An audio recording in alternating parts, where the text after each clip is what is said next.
el Servicio de Impuesto Interno de Estados Unidos, hay un letrero de Estados Unidos, que no es un país que sea muy amante de los impuestos, sale un letrero que dice: los impuestos es lo que debemos pagar para poder tener una sociedad civilizada.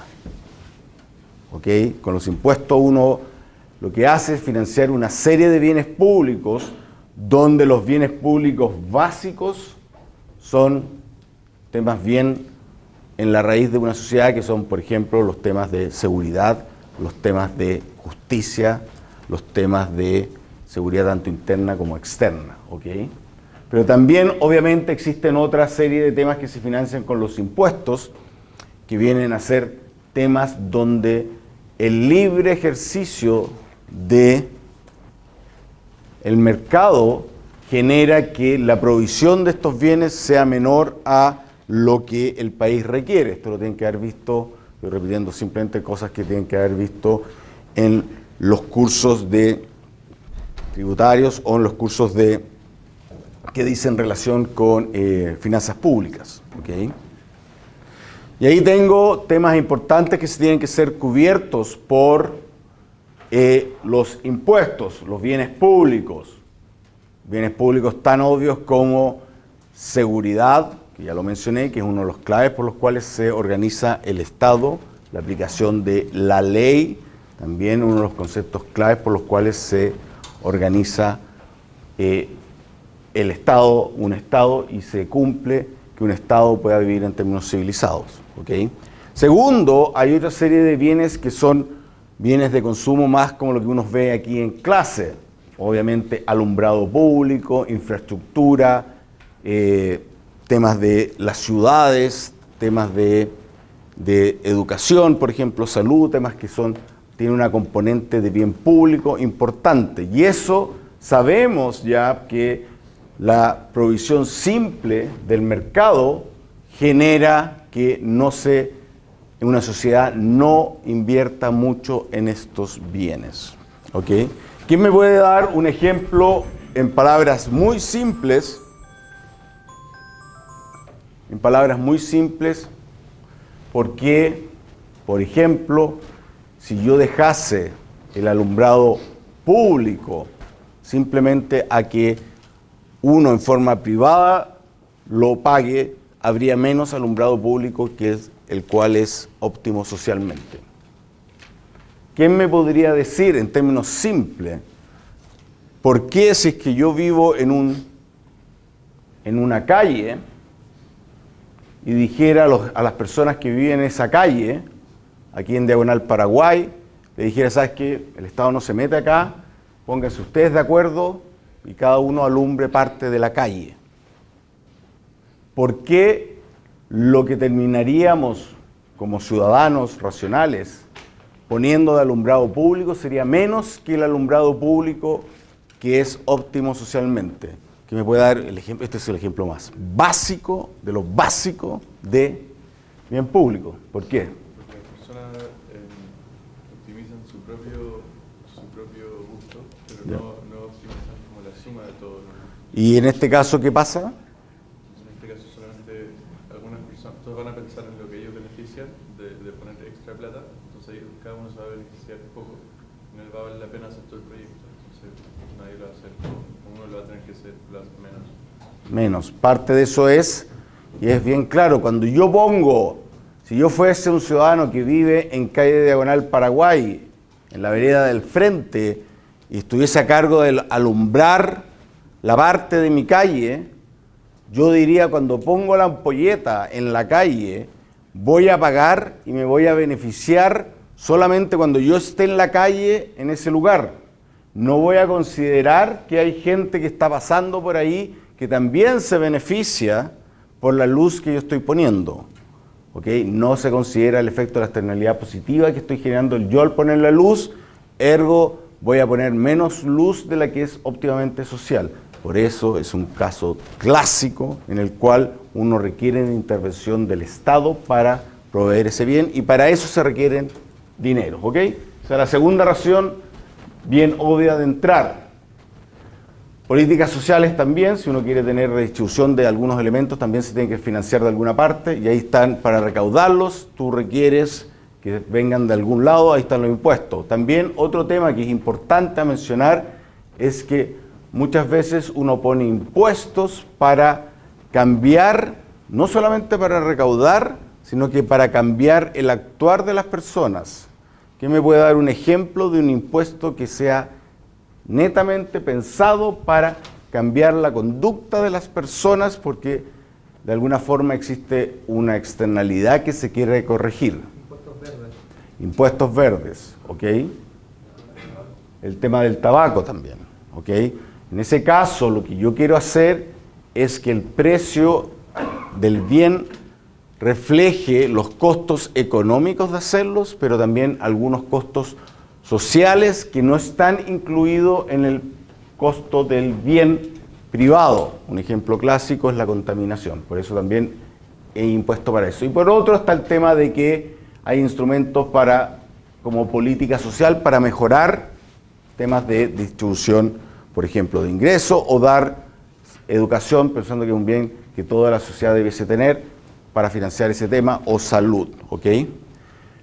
Un tema clave también a ver si es que todos estos buenos deseos de arriba tienen su costo. El financiar, cuando financio bienes públicos, es dinero que no cae del cielo. Lo mismo cuando quiero hacer política en salud, no es dinero que caiga del cielo y en general, salvo que no esté en un tema de una externalidad, voy a tener que el impuesto va a generar alguna distorsión económica. Lo que se llama el day weight loss de los impuestos. ¿Y por qué viene esto? Porque los impuestos en general no es, uno los tiende a poner en función de los ingresos o de alguna actividad en concreta de la sociedad. Temas clásicos, el impuesto a, por ejemplo, el impuesto al valor agregado IVA o el impuesto a la renta, sea renta del trabajo o del capital, ¿okay? Que los vamos a ver más en detalle. Cuando yo pongo un impuesto, en general es función de cuánto yo ya sea consumo o cuánto yo sea trabajo o saco como ingreso de las rentas del capital o del renta del trabajo. Y como hemos visto, eso puede generar una distorsión. Por ejemplo, en el caso del consumo, yo pongo impuesto, en el caso chileno, tratar de ser lo más amplio posible, que es lo correcto, el impuesto al valor agregado, pero es imposible ponerlo a todo. En particular, es imposible ponerlo a un bien que se llama el ocio. No existe el impuesto al valor agregado al ocio. Si uno quisiera tener un impuesto perfecto, tendría que poner el impuesto al ocio. No se puede. Todos los impuestos en general tienen una distorsión. Por lo tanto, cuando yo quiera lograr esto en general, salvo nuevamente que sea un tema de externalidad, el poner impuestos me genera distorsiones. ¿Ok? Eso es el clásico dilema, lo básico. Pasemos ahora, voy a pasar, esto simplemente va a ver un poco, pasar ahora a algo bastante más aterrizado y muy cercano a la realidad de Chile hoy día en la discusión que se está dando precisamente el día desde hace 2 días atrás en el debate económico chileno. ¿Qué puntos son claves también para decir antes de entrar de lleno al debate económico que se está dando? Hay 2 temas que tienen que saber que son muy importantes para entrar en una discusión de impuestos de forma práctica en un país como el nuestro, que es un país que se está desarrollando. 2 temas son muy, muy importantes. El primero de ellos es el tema de lo que se llama la ley de Walras, que lo que dice es lo siguiente. A medida que un país se va desarrollando, a medida que un país está siendo más rico, la gente empieza a demandar más bienes públicos en términos comparativos a bienes privados. Me explico. Cuando el país se va desarrollando, la persona, para aumentar más su bienestar, tiende a empezar a demandar más bienes que tienen carácter de bienes públicos. Ejemplo de ello es, generalmente cuando yo estoy en un nivel muy bajo de desarrollo, no extremadamente bajo, pero un nivel bajo de desarrollo, muchos de mis requerimientos son requerimientos, por ejemplo, de consumos básicos, comida, alimentación, ¿ok? Que son bienes muy privados. Yo lo consumo para mí solamente. La comida, la manzana me la como yo y no se la comen ustedes, ¿ok? Pero cuando va creciendo el desarrollo empiezan a aparecer otras cosas que tienen mucha característica de bienes públicos. Educación, cultura, medio ambiente, ciudades, etcétera, que son temas que requieren de más gasto en bienes públicos. Y esto es algo que es un tema, una ley que se cumple mucho en la realidad. Ahí están unas regresiones bien simples de cómo la carga tributaria del país, que generalmente se toma como impuestos recaudados, partido por PIB, cómo esa carga va creciendo a través del tiempo, gráficamente, que es mejor. Ahí está la evolución a nivel mundial, cómo se relaciona aquí abajo el ingreso per cápita con la carga tributaria de los países. Y claramente existe una línea creciente, ascendiente, muy fuerte. Esto es carga tributaria, ¿ok? Que es lo que está allá puesto. Impuestos totales sobre PIB. Y ahí tengo esta situación que obviamente, que es lo que me está diciendo la ley de Walras, es que a medida que el país se va desarrollando, requiere más bienes públicos, y al requerir más bienes públicos, se requiere más impuestos para financiar los bienes públicos, puesto que los bienes públicos tienen esta característica especial, que la provisión, la inversión en forma privada que uno hace en ellos es menor que la óptima. Y aquí quiero hacer una distinción clara. Esto no quiere decir que los bienes públicos sean provistos por el Estado. Eso es otra discusión. Aquí simplemente estoy diciendo, tienen que ser financiados en partes por el Estado. Es muy distinto. En términos de educación, aquí estoy diciendo el Estado tiene que cumplir un rol de pagar educación, por ejemplo, en la educación que es obligatoria, primaria y secundaria. Pero no dice relación a si es que la educación la tiene que ser un liceo público o una empresa o un colegio privado con un voucher. No estoy hablando de eso. Lo único que estoy hablando es que tiene que haber financiamiento público para proveer ese bien. ¿Cómo se provee ese bien? ¿Se informa con una entidad pública o privada? Es otra discusión, que es otro tema que no quiero meter acá. Simplemente estoy hablando del tema aquí de financiamiento de bienes públicos, que es otra discusión que está relacionada con por qué los impuestos son importantes. Yo puedo recaudar impuestos para dar un servicio de educación a través de una propia universidad o un propio colegio del Estado, o lo puedo hacer pasando una transferencia para que un privado lo haga. No me quiero meter en esa discusión, simplemente estoy diciendo, para llegar al óptimo social es necesario que haya plata pública que se dé para proveer el bien público. Esa es la primera cosa en clave que es importante, y esto es clave, ¿por qué? Porque parte de la discusión que se dio y que se ha dado en el último tiempo, en los últimos 5, 6 años en Chile, es el tema de si es que estábamos como país,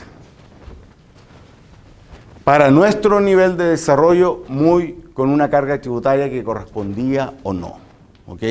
Y eso venía relacionado con este tema de la ley de Walras, que dice, a medida que yo voy creciendo en mi ingreso per cápita, demando más bienes públicos, ergo requiero más financiamiento para estos bienes públicos, que no puede venir de otra parte que no sea de la carga tributaria. Eso, o sea, solo el hecho de que la gente lo demande y pase, no implica que sea mejor o peor. Eso sería parte de la discusión en Chile. Parte de eso, ojo, dos cosas. El tema es, yo creo que existe cierto consenso en este tema del Walras Law. Ahora el tema es cuál es el nivel óptimo que uno tiene que estar. Pero este tema de que a medida que uno se desarrolla, empiezan a haber más requerimientos de bienes públicos, es algo que es más aceptado por todo el mundo en general. Ahora el tema, las discusiones más grandes se dan respecto a cuál es el nivel óptimo. Esto obviamente esto es algo empírico, estoy de acuerdo. Es estar empíricamente acá o allá, parte de la discusión. Esto lo único que estoy diciendo es, hay una tendencia hacia arriba, efectivamente, ¿ok? Otra parte bien importante en la discusión es el otro tema que estaba diciendo, quién hace la provisión del servicio del bien público. Y aquí, para irme a bien extremos, dentro de la literatura o dentro de pensamientos políticos, por ejemplo, en el tema educacional, si uno va al lugar más, que uno diría más, pensando en que todo esté por iniciativa privada, te dicen, ok, la educación primaria y secundaria tiene que ser financiada por el Estado, pero la forma de hacerlo es a través de voucher. Es decir, yo le hago una transferencia a la demanda para que la demanda decida dónde toma el bien público. ¿Ok? Esa es una forma de verlo. Si uno se puede ir a otro lado, a otro extremo, y decir, no, esto tiene que ser provisto por el Estado porque tiene otras características, otros beneficios. No me quiero meter en esa discusión, porque esto va más allá, es quién provee el bien, donde diría que hay mucha más discusión hoy día que respecto de qué cosas dar. Otro ejemplo clásico es el tema de la seguridad social. ¿Ok? Todo el mundo está de acuerdo que tiene que haber seguridad social, todo el mundo está de acuerdo de que tiene que haber un impuesto a la nómina del trabajo para proveer seguridad social. El tema es cómo se hace después, ¿ok? Y esto se ve en el debate, por ejemplo, hoy día político en Chile, en el tema de seguridad social, todo el mundo dice hay que subir la carga a la nómina por el tema de seguridad social para tener mejores pensiones. Eso todo el mundo lo dice desde cualquier pensamiento económico. Lo que te plantean después es cómo se provee el bien de seguridad social, es otro animal, ¿ok? Por eso quiero separar las discusiones. Obviamente la otra es muy válida también, pero para hacerlo aquí yo estoy viendo solamente temas de impuestos, recursos para proveer un cierto bien público. La forma como se provee no quiero meterla acá. Ese punto, cuando uno ve ahí, y aquí quiero hacer argumentos bastante más, y de hecho es parte bien práctico toda la presentación, es decir, ok, veamos en términos prácticos cómo era la carga tributaria de los países que hoy día son exitosos cuando tenían el nivel de desarrollo de Chile. ¿Ok? Y ahí entendemos como países exitosos, como los países que están en la OECD. ¿Ok? Y esto se ha dado, también quiero decir, esto es algo bastante también estándar y aceptado por toda la discusión del ámbito político, realmente en Chile, hoy día. Una forma de ver cuánto es la carga que uno tiene que tener por país es obviamente, dada la ley de Walras, es en función del nivel de desarrollo que uno tiene. Por eso se dio mucho la discusión del 2014, de la reforma tributaria del 2014, la discusión cuál era la carga tributaria a la cual uno debería querer llegar, y en esa discusión se puso mucho énfasis en el tema de decir, ok, tenemos que ver qué hacían los países que son exitosos hoy día cuando tenían nuestro nivel de desarrollo. Y acá está simplemente la carga tributaria de una serie de países, de todos los países de la OCDE, cuando tenían el mismo nivel de desarrollo que Chile. Por ejemplo, acá uno puede ver que Irlanda tenía el mismo nivel de desarrollo que Chile, el 77, la República Checa el 93, Estados Unidos el 65, Polonia el 2003, etc. ¿Ok? Y en ese punto, y después sigo, esta es la carga tributaria que tenían estos países cuando tenían nuestro nivel de desarrollo. Que se ve acá, si uno viese este mismo gráfico hoy día, estas barritas serían todas más arriba, porque todos estos países ya están mucho más desarrollados. ¿Ok? Pero cuando tenían nuestro nivel de desarrollo, esta era la carga, este era el promedio, y Chile estaba en este nivel de acá, de 18%. Como carga tributaria, ahí es carga tributaria sin considerar las pensiones, ni para Chile ni para el resto de los países. ¿Pregunta? Es ingreso per cápita, sí. Es el ingreso per cápita. ¿Ok? Todavía sigo sin entender por qué esto es Relevante. O sea, ¿por qué es importante para la discusión qué es lo que hacen los demás? Si Por- se deberían medir económicamente qué es el beneficio que provee y si es que es bueno para el desarrollo. Sin duda alguna. Pero a ver, cuando uno ve, también la ciencia económica no es una ciencia exacta. ¿Ok? Uno muchas veces, y de hecho cuando uno corre una regresión, por ejemplo, lo que tú estás planteando, de decir que hay una serie de regresiones, que son las regresiones de Barro, que no sé si las vieron algo de crecimiento, lo que uno ve trata de sacar lecciones de lo que hacen otros países. ¿Okay? Una cosa es la teoría y otra cosa es la práctica. Por eso es lo importante que la teoría pase también a la práctica y uno pueda ver lo que ha sido exitoso o no. Por eso este análisis, cuando uno ve el tema de los análisis acá, es ver, y es parte clara de la discusión, es tomar acá países que fueron exitosos. Todos estos países de acá son hoy día exitosos. ¿Ok?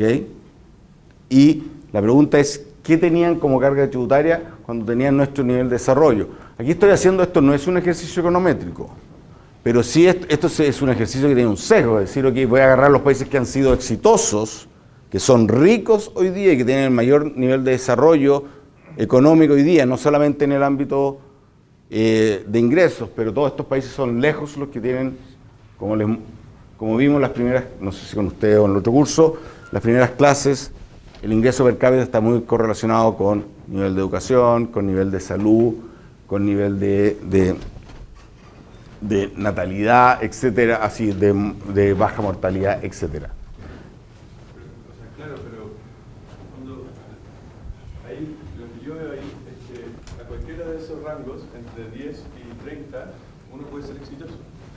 Entonces uno llega y dice, bueno, saquemos el promedio, pero el promedio eso solamente no dice nada. Es solamente el promedio, sí. Cualquiera de esos. Claro, pero cuando uno ve, por eso esquema es importante, cuando es verdad lo que tú dices, ojo, pero tampoco es la alternativa y por eso es tan importante la econometría en economía. Yo tengo una teoría, y tengo que tratar de validar la teoría y cómo se validan las teorías o cómo se ve en la práctica, es a través de la econometría y a través de la econometría uno va a experiencias que han pasado. ¿Ok? Y esto efectivamente, yo estoy de acuerdo contigo, esto es parte de la discusión, obviamente pueden haber 1000 otras cosas pasando, ¿ok? Pero es parte del debate. Cuando uno quiere tener un debate de política pública, uno trata de tomar los recursos de la experiencia que ha pasado en otros lados, de qué ha sido exitoso o no, ¿ok? Y en base a eso uno después toma las decisiones de política pública. Lo mismo te puedo decir, ok, cuando uno ve el tema, si quiero tener una política pública, no sé, de si es bueno o no abrir el país al mundial. Uno tiene teorías, ¿ok? Después uno tiene que tratar de ver, ok, la teoría me dice ABC, veamos qué pasa en la práctica. Y después cuando uno ve en la práctica que nada va a ser exactamente igual a la teoría, uno tiene que tomar decisiones, ¿ok? Por eso es parte del tema de generalmente cuando uno hace políticas públicas, y esto es clave, lo primero que uno tiene que hacer cuando uno hace una buena tema de política pública es, obviamente, tener ciertos elementos conceptuales, pero lo segundo es ver cuál ha sido la experiencia mundial. ¿Ok? Y uno toma temas de la experiencia mundial y en base a eso uno construye. Nunca alguien que está puesto en cargos de tomar decisiones de política pública tiene perfecta información respecto a cuál es exactamente el mejor punto de impuesto, cuál es exactamente la mejor forma de hacer una política, sino que uno toma elementos conceptuales, que uno aprende en clase, para eso son los modelos teóricos, pero también después uno ve experiencias a nivel mundial para ver temas más prácticos. En general, por desgracia, cuando uno ve las experiencias, son súper difíciles de decir, oye, esto es puro exacto. ¿Ok? En este caso, obviamente, yo te puedo decir acá, tengo modelos de desarrollo extremadamente distintos. Tengo un modelo de desarrollo, no sé, como Estados Unidos, que es muy distinto al modelo de desarrollo que ha tomado, por ejemplo, Finlandia. ¿Ok? Pero es lo que hay y es la única forma. Lo otro es decir, sabes que no tengo nada, nada es comparable, me tapo los ojos y levanto el dedo. Lo mejor es tratar siempre de buscar el máximo de información. Pero, ojo, pero la falta de información en algunos casos no puede ser impedimento para tomar decisiones, si no estaríamos completamente paralizados. ¿Ok? Y eso es un tema clave cuando usted está a nivel de una empresa o cuando estén a nivel de alguna institución pública de políticas económicas. Uno tiene que aprender a ver temas conceptuales, entender conceptualmente los temas, ver experiencia y ahí uno toma decisiones. No siempre tiene uno la información perfecta, pero hay que, en base a estas cosas, uno tiene que tomar, y hay juicios de por medio, sin duda alguna. Con respecto a esta tecnología de información, ¿cómo, si usted tiene datos del porcentaje que pide impuestos? Sí. Ahí, deja ver si después se ve algo de eso. Hay formas. Deja ver un poquito ahora, exactamente este tema viene ahora, porque el tema de qué temas son importantes en estos debates. Son primero el tema de hasta qué nivel uno tiene que llegar de carga tributaria en términos de cuánto tiene que haber de alguna forma de financiamiento para estos bienes públicos. Es un debate, sin duda alguna. Y lo otro es de qué forma uno recauda los montos. De ahí también existe toda una discusión, pero también existe cierto consenso en términos históricos de cómo se van desarrollando o cómo van cambiando la forma en que uno recauda los impuestos. ¿Ok? Que también está en el punto número 1 de cualquier discusión, también de una política tributaria en el momento en un país como el nuestro que está en vías de desarrollo. Y en ese punto son cosas simples y básicas. Cuando uno tiene un menor nivel de desarrollo, tiene una menor institucionalidad. Y cuando uno tiene una menor institucionalidad, uno tiende a tener que hacer cosas que son muchísimo menos demandantes en términos de información y de institución para recaudar los impuestos. Esa es la razón por la cual, en general, los primeros impuestos que se fueron poniendo, que se ponían, eran impuestos al comercio internacional.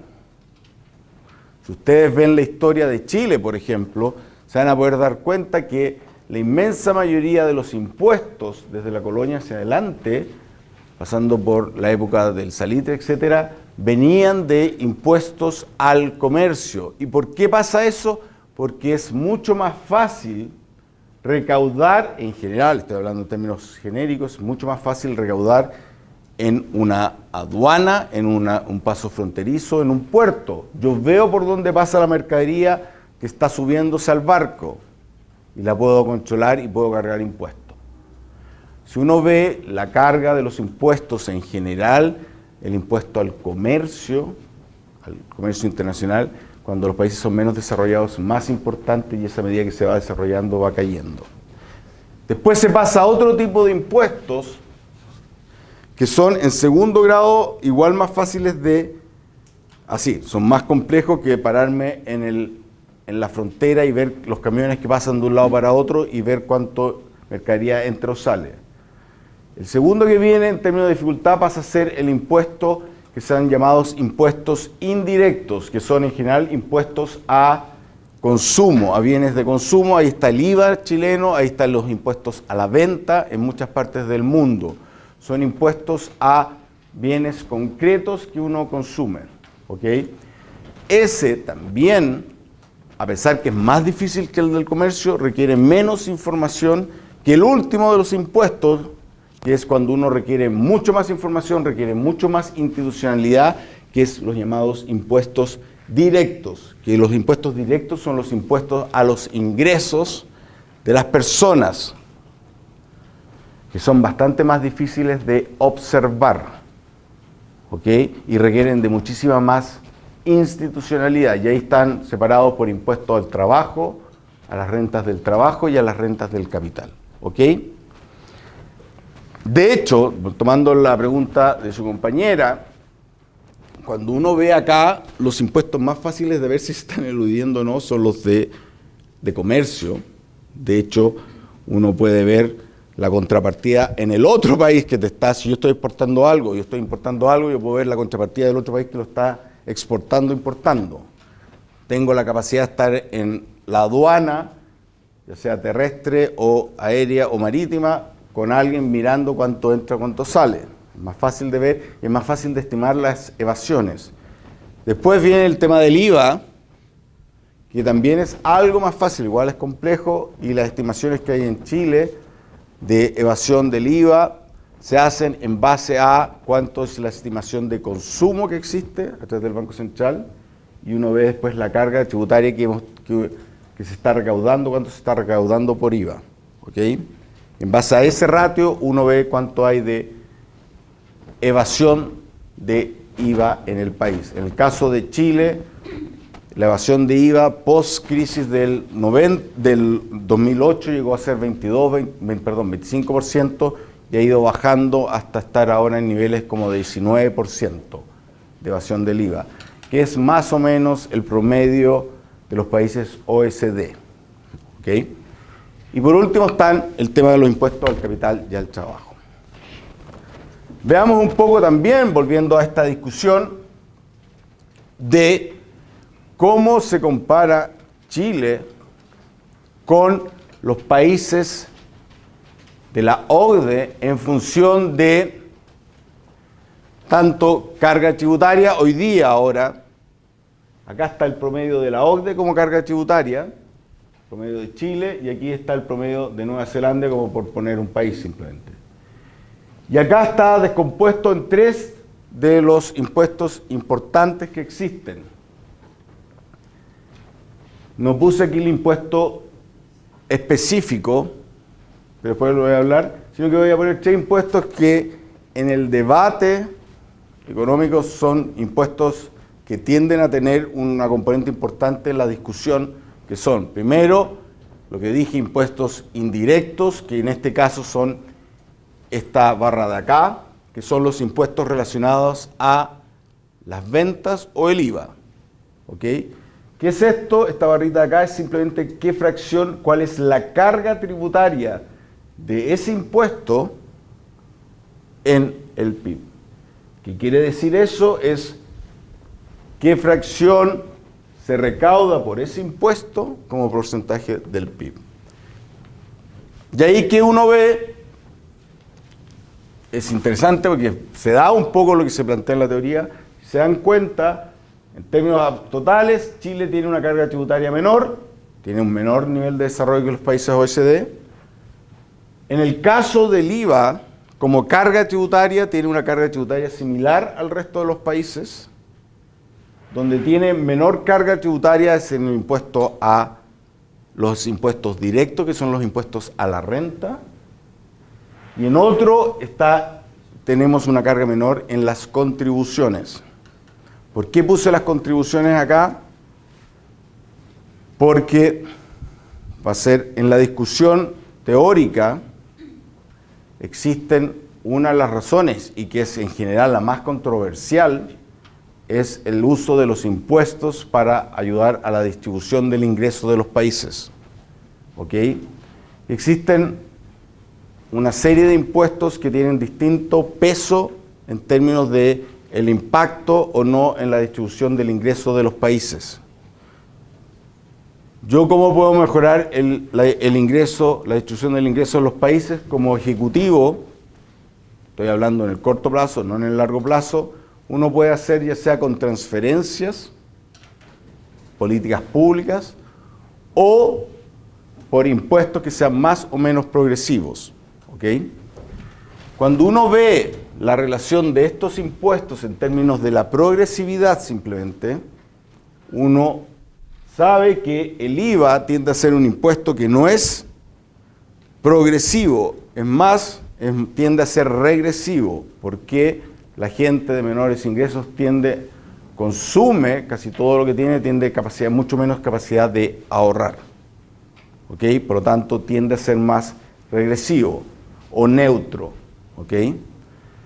El impuesto a la renta, en general, en todos los países del mundo, tienen tasas crecientes. ¿Qué quiere decir eso? Que hay un tramo que no paga nada.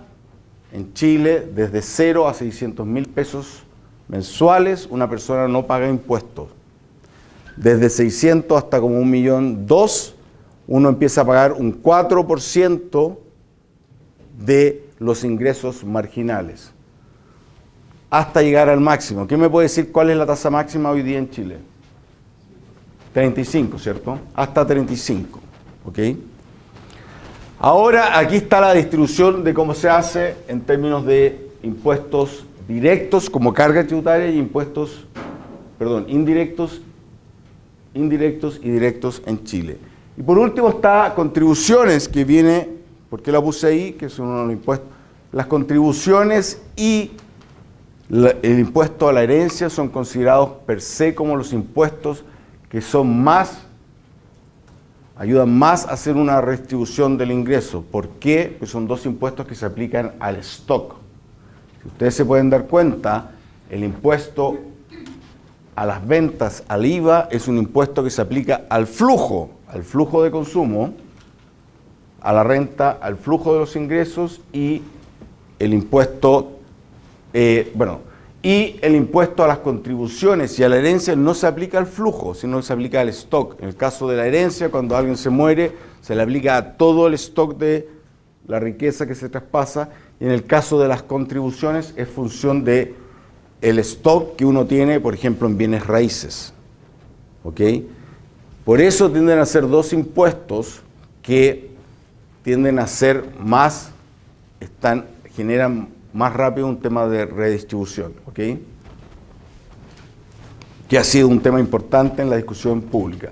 Ahí está la comparación, cómo son las cargas en Chile, y dos temas que han estado acá, que son importantes de ver. Cuando uno ve un sistema tributario y uno quiere ver cuánto es los impuestos que uno paga, en general uno ve esta cosa que es bien simple, que es carga tributaria y que es recaudación total sobre el nivel de actividad. Pero todos sabemos ¿qué son los impuestos? En general, en términos prácticos, ¿de qué se componen? ¿Cómo yo compongo la recaudación impositiva? En la multiplicación de dos numeritos. ¿De qué son? De tasa y base, ¿cierto? Los impuestos siempre son algo que es la multiplicación de la tasa sobre la base sobre la cual se aplican los impuestos. Obviamente yo puedo tener más impuestos si tengo una base grande o si tengo una tasa alta. Teóricamente, lo mejor siempre es tratar de tener, para que haya menos distorsiones, es tener una base grande y una tasa baja. Eso es teóricamente lo que siempre se busca y que tiene la ventaja de que el elemento que genera mayor distorsión en las decisiones es el tau. ¿Sí o no? ¿Se acuerdan de los modelitos micro? Siempre cuando hay un impuesto, es el impuesto al margen, al precio, el que pega más.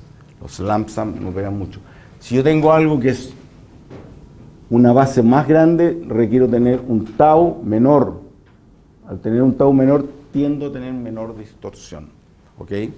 Por eso también es importante cuando uno ve una política de políticas públicas en Chile o en el mundo, es ver cuánto es la base y cuánto es la tasa. Por ejemplo, en el caso del IVA, Chile tiene una tasa de un 19%, no sé si la puse ahí, no, de un 19% que es exactamente igual al promedio de los países países de la OCDE y tiene la misma carga, con lo cual uno diría, ok, está bien.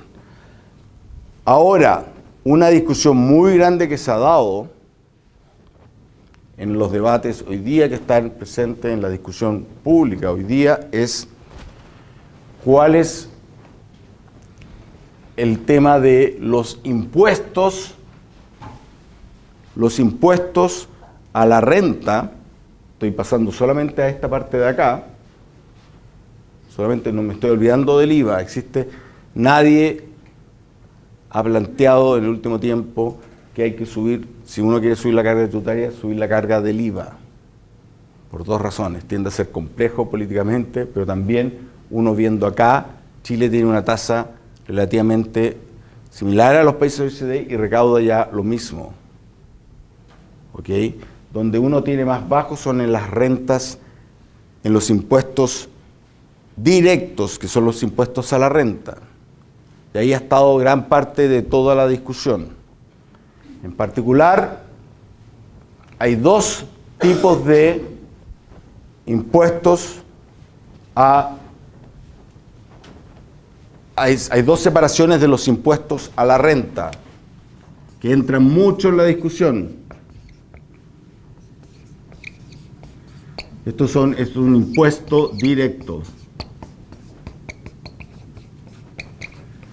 ¿Cuáles son ellos? Son los impuestos a las rentas del trabajo y los impuestos a la renta del capital. ¿Ok? Donde en Chile, ¿quién me puede decir cómo se recaudan o qué es el impuesto que está para los impuestos a la renta del trabajo? ¿Sí?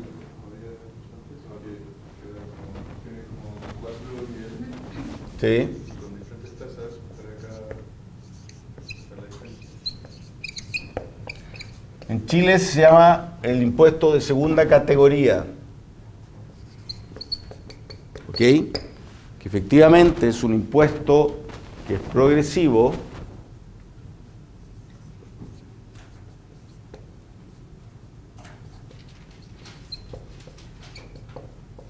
que va de tasa 0 a 35%. ¿Ok?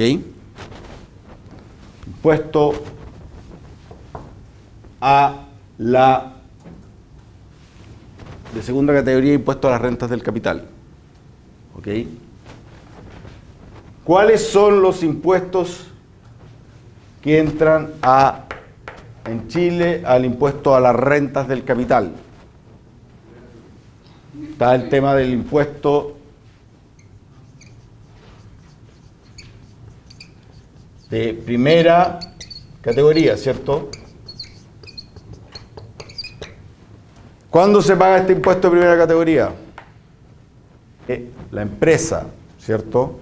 El impuesto de primera categoría es el impuesto a las utilidades de las personas jurídicas, alias empresas, que es el impuesto corporativo, impuesto de primera categoría o impuestos a las utilidades de las personas jurídicas. ¿Qué otra componente tiene el impuesto a la renta del capital? ¿Eso es todo? Está, pongamos ganancia de capital, que son igual, uno las puede meter acá. De hecho, cuando yo tengo en el sistema general, no hay casos específicos, en el sistema general, yo en la empresa puedo tener la siguiente situación. Yo puedo tener, o ya sea, o produzco zapatos y los vendo y saco utilidades con eso, o puedo tener que en algún momento venda mi terreno en el cual producía mis zapatos y me cambio a otro lado. Y cuando vendo ese terreno, lo vendo más caro de lo que lo compré, ahí tengo una ganancia de capital, que también entra a las utilidades de la persona jurídica y que también va a pagar, en el caso general, hay millones de excepciones, va al pago de la primera categoría.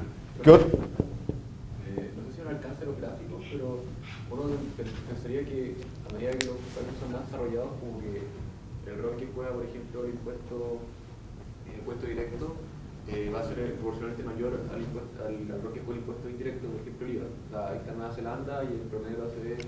Parte de eso es, sí, efectivamente eso es así, y eso viene un poco también del tema de esto de acá, de que a medida que los países se van desarrollando, van pasando de impuestos que son más fáciles de recaudar a más difíciles. En teoría, el primero por eso el del comercio en la frontera, después viene el IVA, que es el impuesto indirecto, y después el más difícil son los impuestos a la renta. Es parte del tema del desarrollo, que cuando uno de los países se van desarrollando, también es importante recalcar que la composición impositiva va cambiando. Que es lo segundo que lo puse. ¿Es solamente por la dificultad que existe o también un poco por...? Hay también, ok, esto estoy haciendo simplificar, igual hay temas respecto a el rol que uno quiere que cumpla los impuestos en el tema de distribución de los ingresos. Porque hay teorías que dicen, ok, y esto es un tema clave también, hay gente, y que era una teoría que era muy válida hasta el año 2000, que después ha ido perdiendo fuerza, que es el tema, los impuestos sirven para recaudar, quien ayuda a hacer una focalización de mejorar la distribución es el gasto. En ese caso, bajo ese concepto, todos los impuestos me dan lo mismo. Después ha habido toda una discusión respecto al rol que tienen que cumplir los impuestos en términos de mejorar o no la distribución del ingreso. Y ahí ha entrado, bueno, toda la literatura que ha salido, Diamond, Piketty, Sáez, que es una literatura que ha vuelto a tomar fuerza en el último tiempo, dice no, o sea, que los impuestos también tienen un rol de recaudar, pero también importa de cómo uno recauda, a quién uno recauda. Por eso puse estos tres tipos de impuestos. Este es muy progresivo, como el de la herencia. Después viene el otro que es progresivo, es el impuesto a la renta, y el otro que es más neutro o poco regresivo es el impuesto indirecto. ¿Ok? Eso es parte de algo conceptual, más de que el rol que juegan los impuestos, pero también en general esto se ha dado también en forma histórica en distintos países con distintos modos de desarrollo o de tendencia por el tema de las dificultades. Todos los países, independiente que sean, hayan sido lo más libre mercadistas o no, en un comienzo tenían un impuesto a las importaciones o exportaciones alto, puesto que era la forma más fácil de recaudarlo. Y así se han ido moviendo, ¿ok? Pero dejen seguir ahí. ¿Cuál es el otro impuesto que es clave en la discusión? Si no... Si una persona parece invierte en una acción y después saca ganancia, entonces parece que tiene que pagar sobre eso. Eso es impuesto a la ganancia capital o a los dividendos, que ambos, el tema de los dividendos va a mi global complementario y paga el impuesto del global complementario. ¿Ok? Y en el caso chileno, si yo tengo ganancia capital en una acción de la bolsa o en un bono que se transa en un mercado abierto, está exento de la ganancia de capital, pero no de los dividendos. Eso es otra discusión que no me voy a meter porque no tengo tiempo en ese tema, pero acá estamos en lo más básico todavía. Si quieren tener algún debate razonable en política pública, está el tema de que está el impuesto de primera categoría, que es impuesto a las utilidades de las personas jurídicas, que son rentas del capital, pero también está el impuesto global complementario,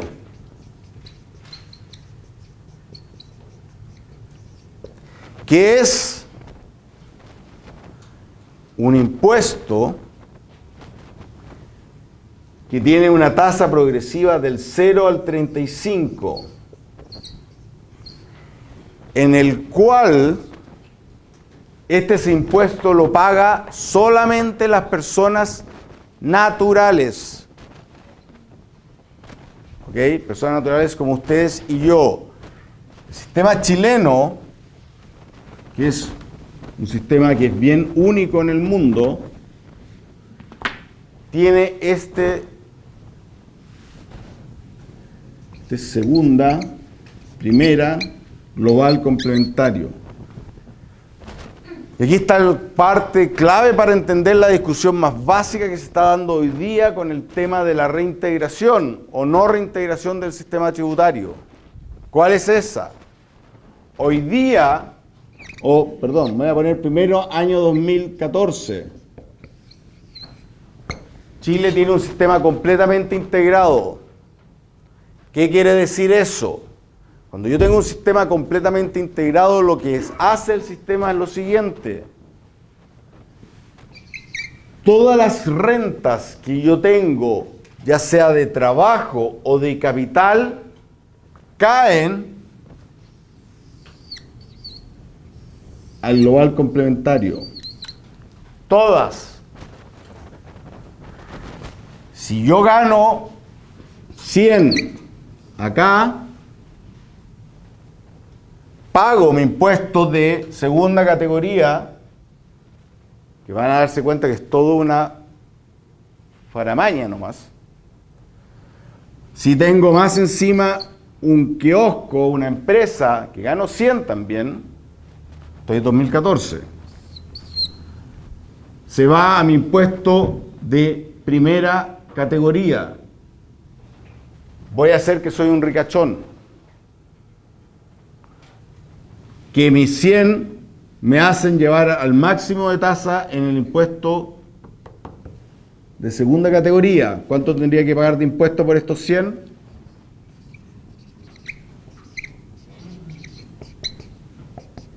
Pagaría acá 35, ¿cierto? Pesitos. Pero tengo acá 100 acá abajo, impuesto de segunda categoría, el 2014, ojo, el 2014 las tasas eran de 0 a 40, si quiero ser correcto, aquí pagaría 40 si estoy parado el año, y pasemos al tiro este grafiquito de acá, si no, no voy a alcanzar a ver nada y veo que están más perdidos de lo pensado, que está ahí, pero se los deje seguir acá. El año 2014 yo ganaba 100, estaba en el bracket más rico, esto era 100 ingresos del trabajo. Pagaba 40 impuestos segunda categoría. Estaba acá, tenía mi empresa que sacó 100 de utilidades, impuesto segunda categoría, ¿cuánto era el 2014? ¿Cuánto era el impuesto? 21, pongámoslo a hacerlo simple, 20. ¿Ok? 20% impuesto primera categoría. ¿Cuánto pagaba la empresa, ergo? 20 acá, ¿cierto? Pero a final de año, y en la operación renta del año siguiente, es decir, el 2015, en este caso, abril, va a impuesto interno y me toca la puerta. Te estoy tocando la puerta. Y estoy tocando la puerta, un ejemplo, sorry. Estoy tocando la puerta. Y me dice, jefe, usted ganó 100 por sueldo, ganó 100 por utilidades. ¿Cuánto ganó? 200. Ganó 200. Todo cae a global complementario. 200. O usted es ricachón, ¿cuánto paga? 70, supongo que sabemos. 40, perdón. Estamos en 40, estamos en 40%. ¿Cuánto paga? 80. Si tiene que pagarme usted 80.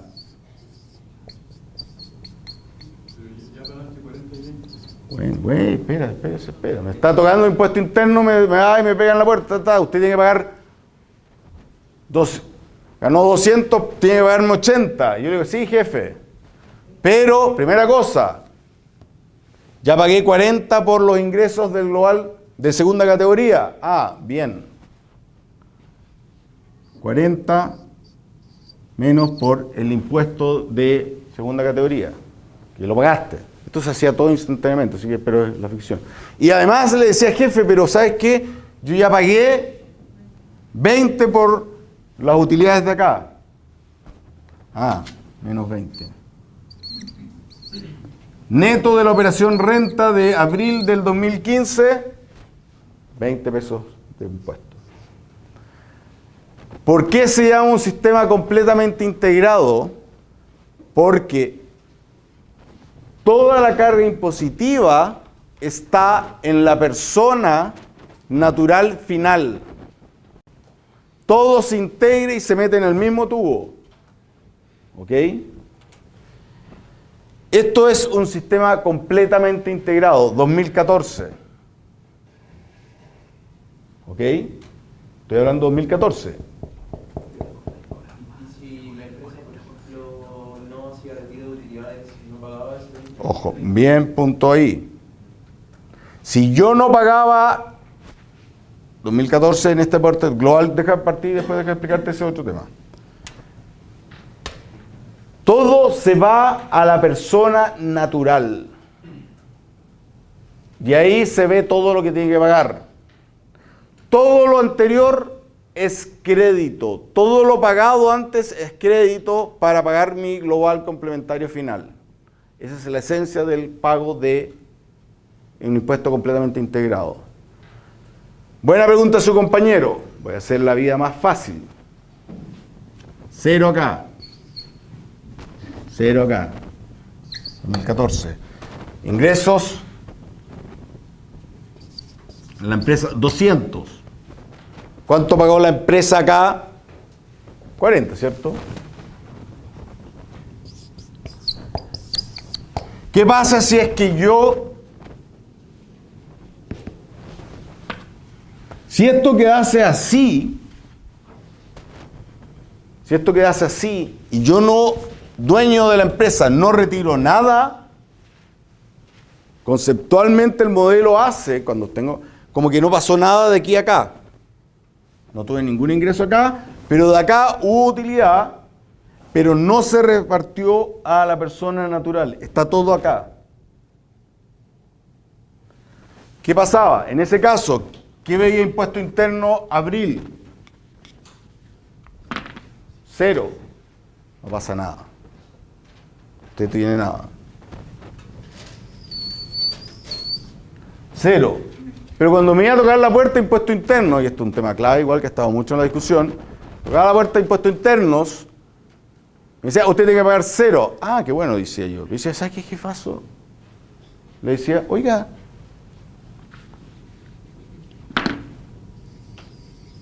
ya, dejémoslo ahí, porque se va a enredar la explicación de la segunda parte. ¿Qué pasa ahora si es que yo digo, ¿sabes qué, maestro? Necesito platita para vivir. Saco 100, sacaba 100. Impuesto interno me tocaba la puerta y me decía, oye, jefe, usted tuvo 100 de ingresos. Sí, ¿verdad? Me traje 100 pesos. Esto es retiro de utilidades. Dividendos, términos simples. ¿Ok? Si yo sacaba 100 impuestos internos, me iba y me decía, supongo que igual pasaba a ser rico, jefe, usted tiene que pagar 40. Yo volvía y le decía, jefe, pero ya mi empresa pagó por mí 40. No sea fresco, le dije, usted no está sacando todas las utilidades, está sacando la mitad. ¿Cuánto pagó por mí? Ah, 20. Saco 20 y de los 40 que tengo que pagar por global complementario, le resto los 20 que había pagado mi empresa por esos 100. ¿Cuánto es neto? 20. ¿Estamos? Sigue habiendo completa integración. Punto clave para que aprendan. Esto es porque se decía, o se dice, que el impuesto de primera categoría en Chile no es otra cosa que un anticipo del pago del impuesto final. Porque en Chile, en ese caso, en este tiempo, era todo crédito. Era como que si la empresa, persona jurídica, estaba haciéndome una retención antes a mí. ¿Ok?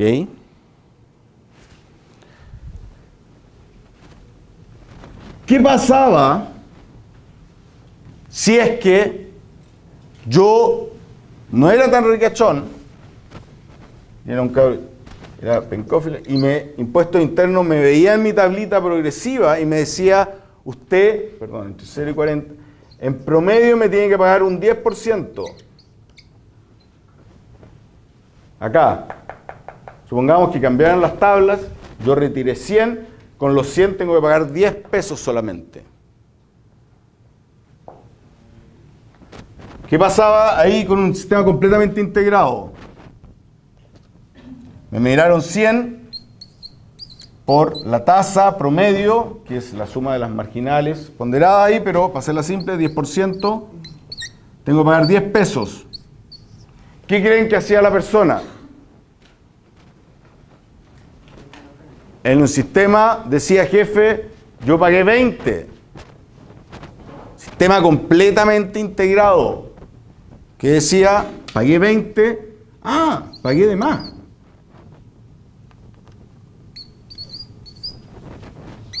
¿Cuánto era el resultado de operación renta abril? Menos 10. Si ustedes ven históricamente, las operaciones renta abril siempre son negativas. Todas las rentas que hay hacen que al final del día los brackets en promedio quede la gente, para las personas naturales con renta del capital, bajo el promedio de lo que tenía el impuesto de primera categoría, por lo tanto habían devoluciones. ¿Es bueno o malo? Es. ¿Por qué? Porque es un sistema completamente integrado. Yo hice acá un prepago de un impuesto que terminó siendo menor. ¿Alguien de ustedes ha hecho alguna boleta alguna vez? Pues sí. ¿Cuánto le retienen? 10% es el impuesto de retención para el impuesto de segunda categoría. Si ustedes en general ganan menos de 600.000 pesos mensuales, ¿qué pasa en abril? Ustedes hacen esto mismo. Van y le tocan la puerta de impuesto interno, devuélvanme la platita, jefe. Lo mismo lo hace la empresa, ¿ok? Aquí no hay juicios, así es. Entonces, la reforma, el impuesto de segunda categoría no se tocó. No. Ahora, ¿qué pasó en la reforma del 2014? Está acá. Reforma 2014.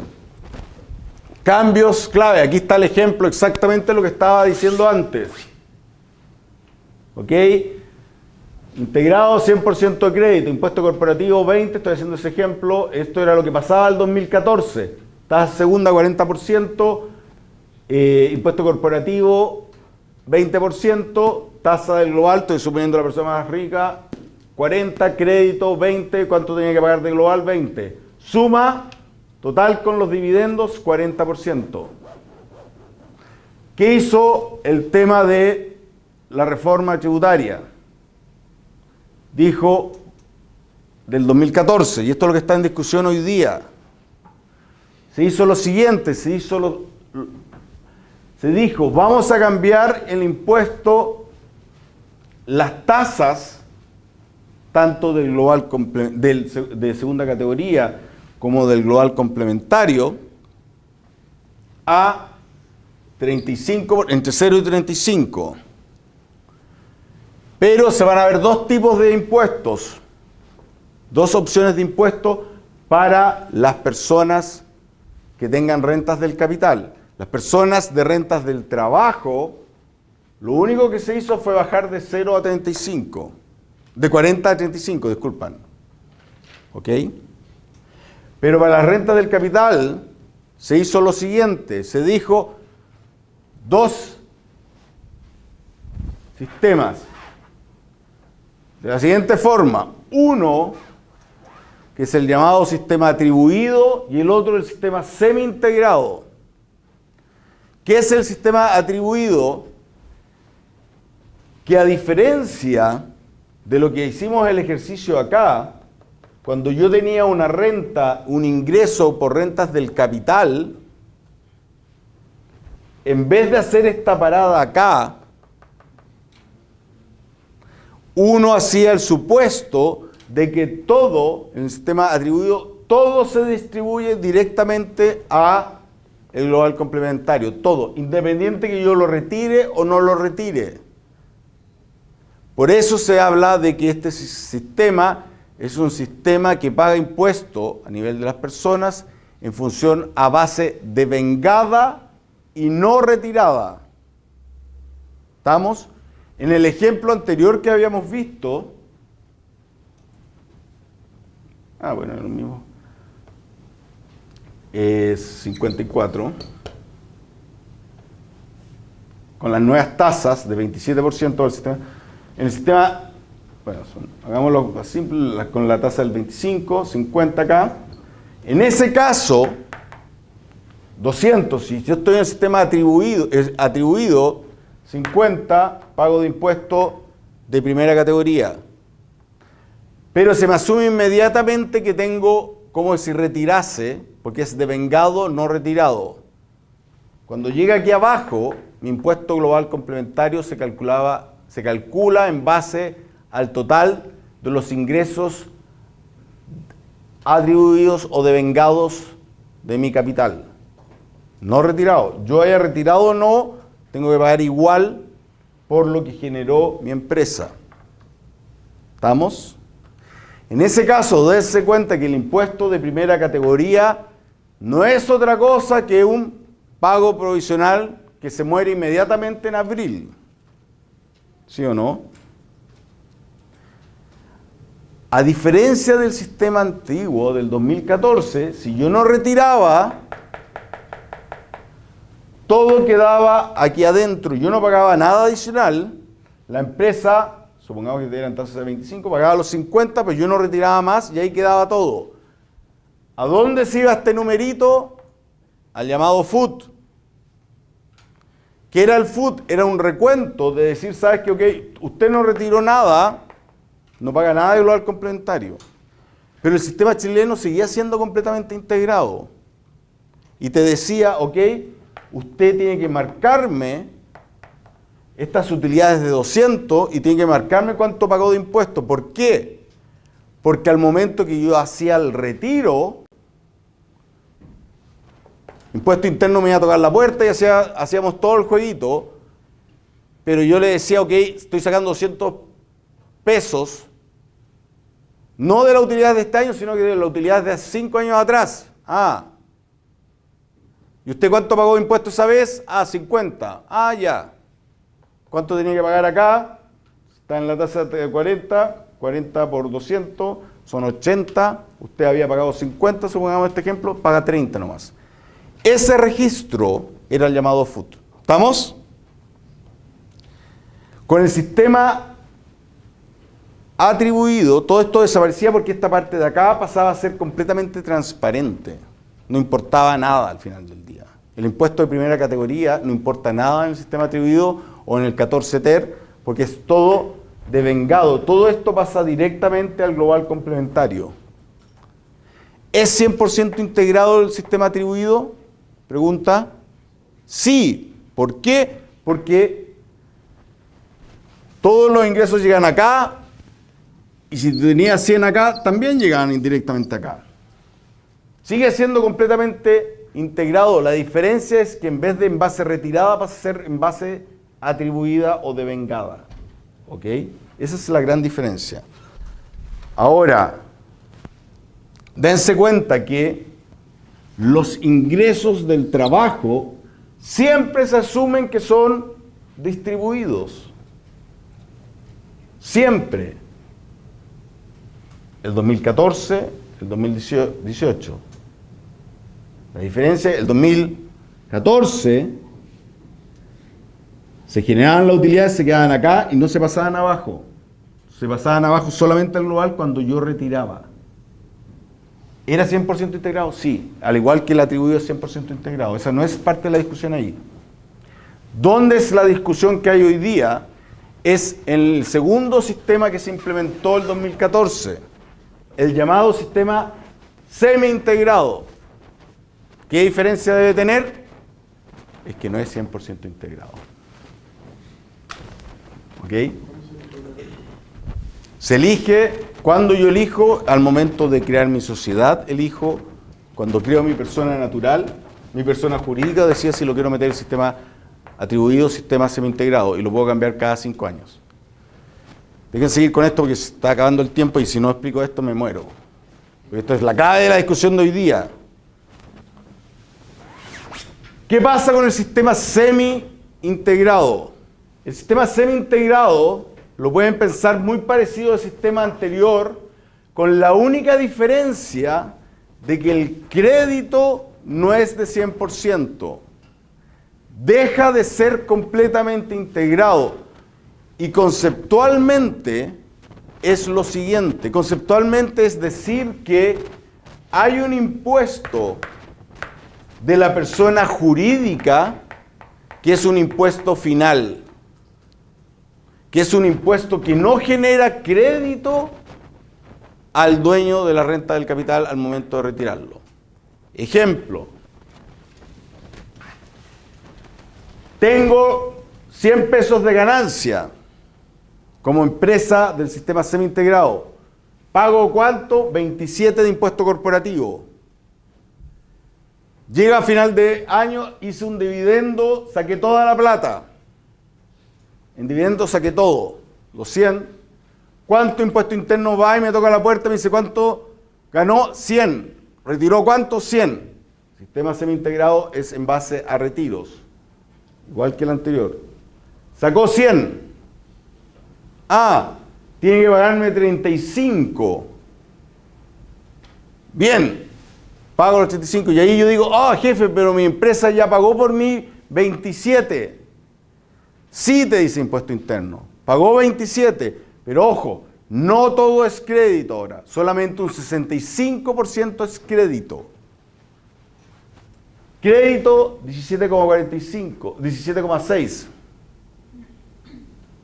Que es el crédito de 35, 65% de 35.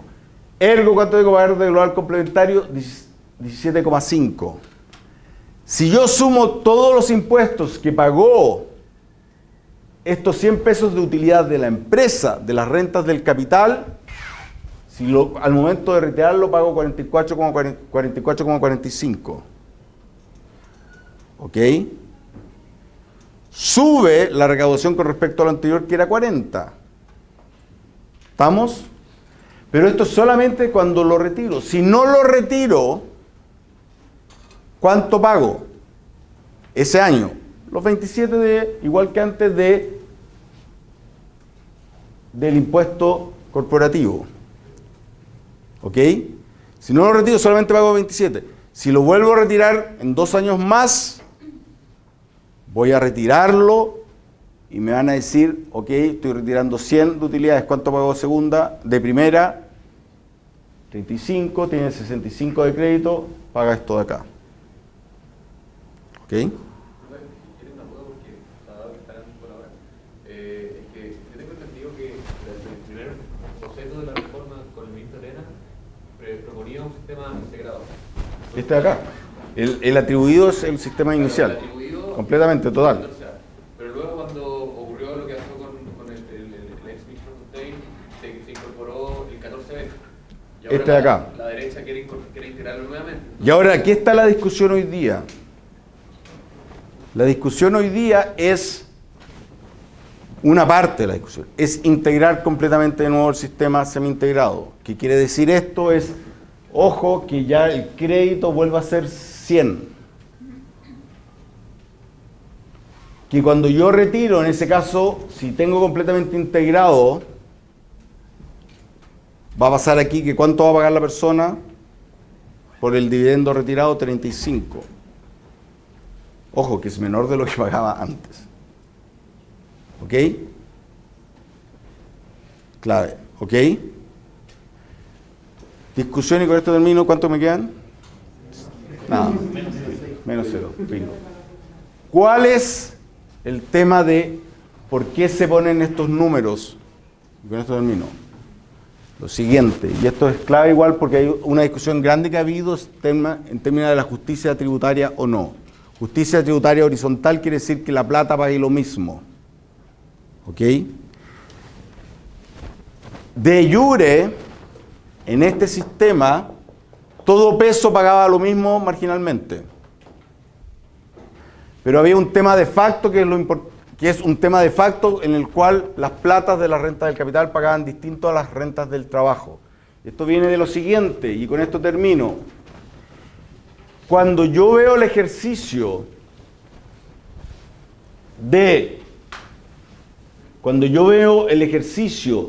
de los impuestos al trabajo que había el año 2014, pagaban siempre 40% si estaban en el margen más alto. Con el sistema nuevo paga 35%, ¿ok? Porque se bajó de 0 al 35%, ¿ok? ¿Qué pasa con los dividendos, con las utilidades, las rentas del capital que están en el sistema atribuido? Siempre pagan 35%. ¿Por qué? Porque siempre se asume que pasan directamente al global complementario, que igual bajó de 0 a 35. ¿Estamos? Lo mismo que las rentas del trabajo. Ahora, ¿qué pasa con el sistema semi-integrado? Y esto es importante, es en general, en Chile, en los últimos 15, 20 años, las empresas retiran como dividendo a la persona natural final, es decir, a la persona natural, un 35% de las utilidades, un 65% son reinvertidas. Esto ha sido en los últimos 15 años y pasó de nuevo en la última operación renta. Bajo esos porcentajes, ¿cuánto pagan? Terminan pagando las empresas, terminan pagando un tema que por el dinero reinvertido, que es un 65% de 100, pagan 18 como impuesto de primera categoría del 27. Este 18 es lo mismo que 65 multiplicado por 0.27. Por lo retirado a la persona natural, pagan 14, que es lo mismo que 35 multiplicado por 0.35. ¿Cuánto pagan en total? Bajo esas distribuciones, en el sistema semi-integrado, terminan pagando anualmente por las utilidades de 100 un 33%. Que es, no si es que retiran todo, está el clave. Si retiraran todo, pagarían un 44,45. Pero si no retiran todo y retiran lo que históricamente se retira en Chile a la persona natural final, que es un 35%, pagan un 33% de las rentas del capital, que es muy cercano a lo que paga el sistema atribuido. Cuando se hace la negociación de incorporar el sistema a la reforma tributaria del 2014, se hace pensando en esto, para que el pago final en uno o en otro sistema, dada la forma en que se retiran dividendos a la persona final, diera una tasa similar a la del 35 del atribuido y similar a la de 2014, a la de la renta del trabajo. La discusión hoy día está acá, en buena parte, si es que se pasa este numerito de 65 a 100. Esa es la discusión que se habla cuando estén escuchando, la discusión del sistema semi-integrado, pasarlo a hacerlo completamente integrado, es subir ese 65 a 100, lo cual hace caer esta recaudación de 44 a 33. Esa es la discusión y eso es lo que se ha llamado el gasto fiscal que tiene la reforma presentada por el gobierno actualmente. ¿Ok? Ahora sería por la autoridad de Ahora el sistema, ojo, el sistema semi-integrado, esta parte de acá es en base a las utilidades también distribuidas. El sistema, distribuidas. El sistema atribuido es el único en el cual no corre el tema de distribuir o no. Estamos. Voy a hacer leer el manual de impuesto interno a los dos sistemas para que vean cuál es parte importante. Esto es uno de los temas que está en la discusión de la reforma propuesta por el gobierno hace 2 días atrás.